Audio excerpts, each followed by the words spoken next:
Bismillahirrahmanirrahim. Assalamualaikum warahmatullahi wabarakatuh. Alhamdulillah wassalatu wassalamu ala Rasulillah wa ala alihi wa sahbihi wa man walah wa ba'd. Saudara-saudariku, berjumpa kembali dalam pelajaran praktek sunnah Nabawi sallallahu alaihi wasallam. Sekarang kita akan memasuki tutorial bangun dari tidur. Untuk itu, kita akan coba melacak bagaimana Nabi SAW menunjukkan kepada kita tata cara bangun dari tidur, sehingga dengan mengikuti tuntunan itu, kegiatan kita bangun dari tidur mendapatkan penilaian ibadah di sisi Allah Subhanahu wa Ta'ala.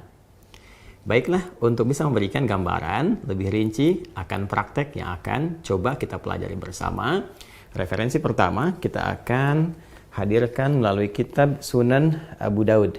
Ini kitabnya ya. Sunan Abu Daud di nomor hadis 1367 ya. Nomor hadis 1367. Jika kitabnya sama dengan kami, ini nanti ada di halaman 187. Kitabnya ini cetakan dari Darul Alamiyah ya. Jadi kalau nanti sama kitabnya dari cetakan Darul Alamiyah Linashri wa Tauzi' ada di halaman 187. Tapi kalaupun berbeda cetakan bisa dilihat di nomor yang insya Allah ini akan lebih mudah ditemukan, yaitu nomor hadis 1367. Baik, mari kita simak terlebih dahulu seperti apa gambaran di hadisnya. Kemudian nanti kita akan coba tampilkan juga di kitab yang lain yang memberikan kelengkapan pada pelajaran kita di tutorial kali ini.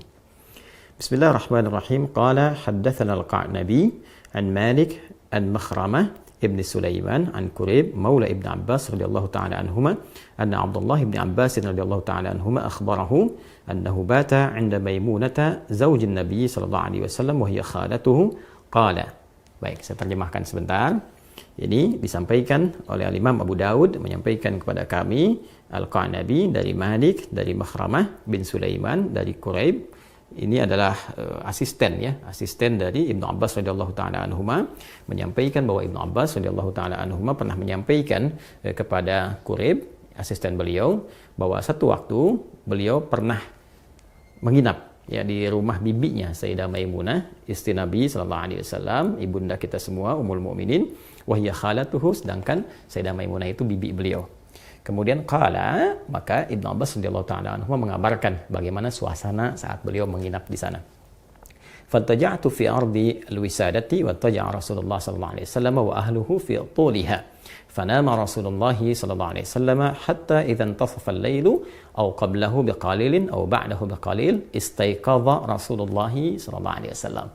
Nah, titik ini yang paling penting untuk kita bahas. Kata beliau, aku tidur di sisi satu bantal, sedangkan Nabi dan keluarganya di sisi bantal yang lain, sampai kemudian ketika waktu menunjukkan pertengahan malam, atau lebih sedikit, kurang lebih kata beliau pertengahan malam, ya qablahu aw ba'dahu biqalil, kurang lebih pertengahan malam, maka Nabi sallallahu alaihi wasallam bangun dari tidur beliau. Nah, ini menunjukkan bagaimana rutinitas kehidupan Nabi Sallallahu Alaihi Wasallam yang bangun di pertengahan malam. Nanti satu waktu kita akan bahas tentang bagaimana kebiasaan Nabi memanfaatkan waktu malamnya di sisi yang lain. Saat ini kita akan bahas tentang cara bangunnya dulu. Karena itu kita fokus bagaimana Rasulullah Sallallahu Alaihi Wasallam bangun dalam tidurnya. Setelah beliau tidur seperti apa bangunnya. Baik, mari kita lihat. 1. Fajalasa yamsahun nauma an wajhihi biyadihi. Yang pertama, beliau duduk terlebih dahulu, nanti kita praktekkan. Kemudian setelah itu, beliau menghilangkan bekas ngantuknya dengan bagian dari tangannya. Baik, jadi 1, duduk terlebih dahulu, kemudian menghilangkan bekas ngantuk dengan bagian dari tangannya. Setelah itu, thumma qara'al ashral ayati al-khawatima min surati Ali Imran. Kemudian beliau melanjutkan dengan membaca 10 ayat penutup di surah Ali Imran. Kemudian setelah itu, thumma qama ila syandin mu'allaqah, lalu beliau pergi, ya bangkit dan pergi ke satu tempat tertutup. Di sini yang dimaksudkan seperti toilet ya atau kamar mandi. Fatawadda'a minha fa ahsana wudu'ahu thumma qama yusalli. Baik, kemudian setelah itu beliau berwudu, menyempurnakan wudunya dan bersiap menunaikan sholat malam. Saya coba cukupkan dulu sampai redaksi ini karena selanjutnya terkait dengan sifat sholat malamnya Nabi Sallallahu Alaihi Wasallam. Ini terkait dulu dengan tata cara bangun tidurnya Nabi Sallallahu Alaihi Wasallam. Jadi yang pertama, kalau kita tutup dari kitab yang pertama di Sunan Abu Daud, nomor hadis 1367, maka saat bangun dari tidur yang dilakukan oleh Rasulullah Sallallahu Alaihi Wasallam pertama duduk terlebih dahulu. Ya, jadi kalau kita praktekkan misalnya teman-teman sekalian, ini saya pindahkan dulu kitabnya karena ini nanti hal juga yang melengkapi dari pembahasan kita. Bismillah. Ini saya mudahkan dulu ya. Nah ini kalau kita misalnya ambil posisi tidurnya seperti ini. Nah ya. Nah, kemudian setelah itu bangun. Nah, tentunya ini boleh jadi ketiduran ya. Peci dengan kacamata. Tapi di luar yang normal kan peci kacamata itu terlepas ya. Jadi kalau kita bangun, ya, misalnya seperti ini. Kemudian bangun dari tidur, maka sunnah nabinya. Nah ini duduk terlebih dahulu. Ya duduk dulu. Nah, menenangkan diri dulu. Ya, jadi duduk ini bisa mengondisikan keadaan kita tenang terlebih dahulu. Aliran darah berlangsung dengan baik. Kemudian juga ya perasaan yang mungkin juga agak sempoyongan, belum stabil, ya kan? Kita stabilkan terlebih dahulu. Nah, jadi tidak dianjurkan bangun langsung berdiri atau bahkan ke kamar mandi atau tergesa-gesa, tidak. Kita mengambil keseimbangan diri dulu, biarkan darah mengalir dengan nyaman, nafas teratur, duduk terlebih dahulu. Okay? Nah, lantas setelah itu, maka Nabi menuntunkan supaya menghilangkan bekas ngantuk dulu, ya, dengan bagian tangan dari itu. Wa masaha biyadihi min athari naumihi. Jadi kita menghilangkan bekas ngantuknya dengan bagian tangan yang diduga bersih, gitu ya. Nah, jadi nanti ada di hadis lain bahwa saat bangun tidur nanti saat bersamaan kita akan wudhu, kita dianjurkan untuk cuci tangan terlebih dahulu, ya kan? Karena tidak menduga di bagian mana tangan ini bisa menyentuh hal-hal yang mungkin kotor. Tapi kita bisa menilai dan menduga dengan kuat di bagian tangan mana yang sekiranya bersih untuk kita gunakan untuk menghilangkan bekas ngantuk. Misal seperti ini, gitu kan? Nah, atau kalau kita duga baik, bersih, kita gunakan seperti ini juga. Nah, apa tujuannya? Pertama untuk membangun kesadaran terlebih dahulu. Ya, sebelum kita berdoa atau sebelum membacakan ayat-ayat atau kalimat thayyibah, supaya doa yang dibacakan, ayat-ayat Quran yang dibacakan, kemudian nilai-nilai spiritual yang dimohonkan kepada Allah itu tersambungkan dengan khusyuk. Ya, bisa khusyuk, bisa benar, terasa dalam jiwa. Karena beda rasanya ketika Anda bangun tidur masih ngantuk berdoa misalnya. Doa bangun tidur gitu kan, atau baca beberapa ayat dari Al-Quran itu rasa kejiwaannya akan berbeda dibandingkan ketika Anda menghilangkan rasa kantuk, ya, kemudian sudah mulai agak fokus, sudah lebih baik, ya. Kadang-kadang kan ada yang baru begini, bangunnya jam 3 kan, tapi yang begini, tiba-tiba lihat jam, udah jam 4, ternyata 1 jam nggak sadar begini kan. Nah, karena itu tidak dalam jeda yang lama, nggak pakai lama, jadi duduk, kemudian hilangkan bekas ngantuknya, seperti ini, ya, bisa demikian. Setelah kita duga cukup baik, kita hilangkan bekas ngantuk, maka di Sunan Abu Daud tadi menunjukkan kepada kita membaca 10 ayat penutup di surah Ali Imran. Ya, kalau asyarat itu bisa berarti 10 pas atau 10 bisa lebih dikit. Ya, seperti Al-Arba'in An-Nawawiyah itu kan kalau diterjemahkan 40-an bukan 40 pas. Ya, karena di situ ada 42 hadis walaupun kita sebutnya arba'in. Di asyarat di sini bisa juga diartikan misalnya 10 lebih sedikit atau misalnya kita ambil 11 lah ya dari ayat 190 misalnya sampai dengan ayat ke-200.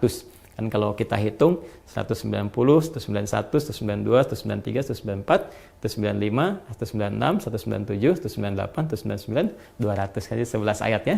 Nah, itu yang dimaksudkan. Jadi tidak harus pas di 191 mulainya, kita bisa mulai di 190.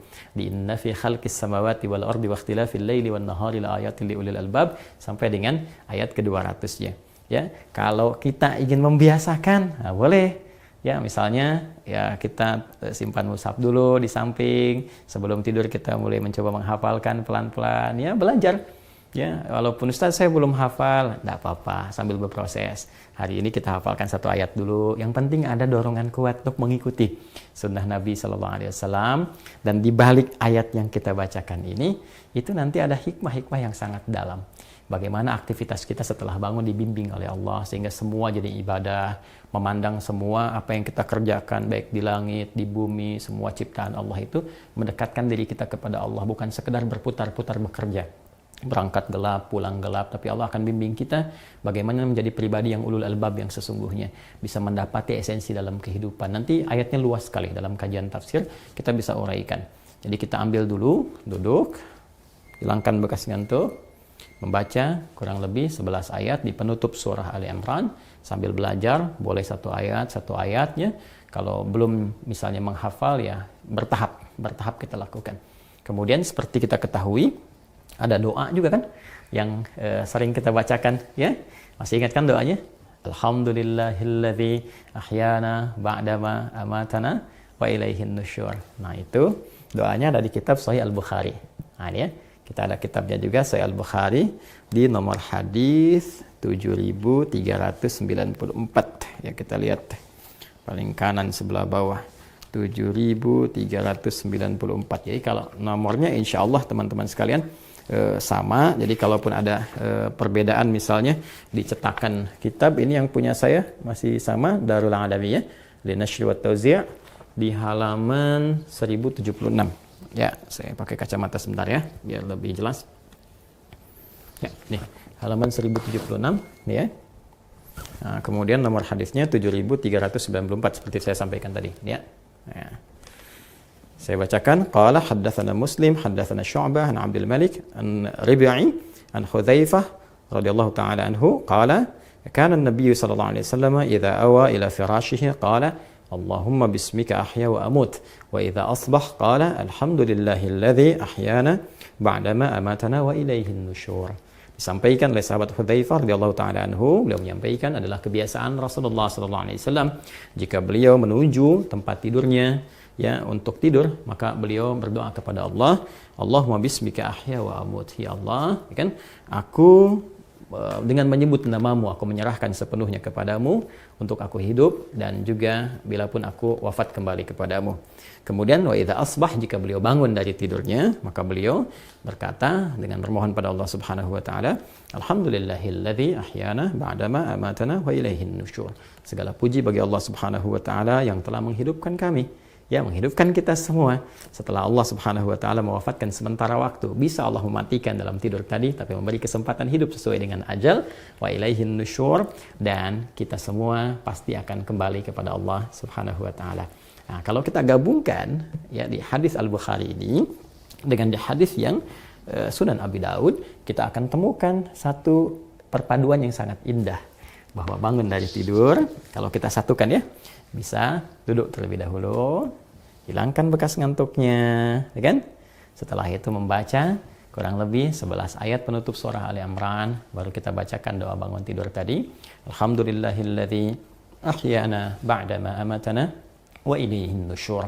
Dan ingat, setelah membaca doa tadi, kita berkomitmen kepada Allah. Ya Allah, terima kasih, kalau bahasa bebasnya ya. Ya Allah, terima kasih telah memberikan kepadaku kesempatan kembali untuk beraktivitas.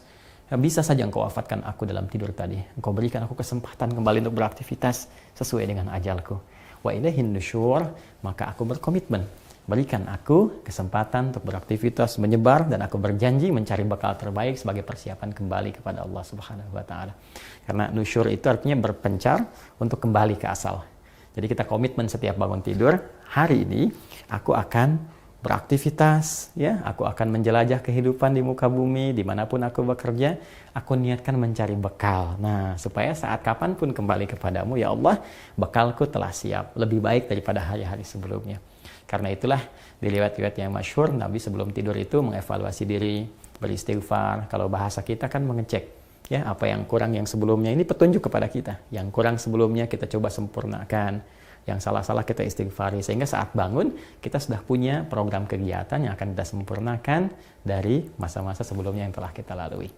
Setelah itu, apa yang dilakukan Nabi, apa yang dicontohkan Nabi, ikuti terus dalam program tutorial Sunnah Nabawi Sallallahu Alaihi Wasallam. Adi Hidayat, Assalamualaikum warahmatullahi wabarakatuh.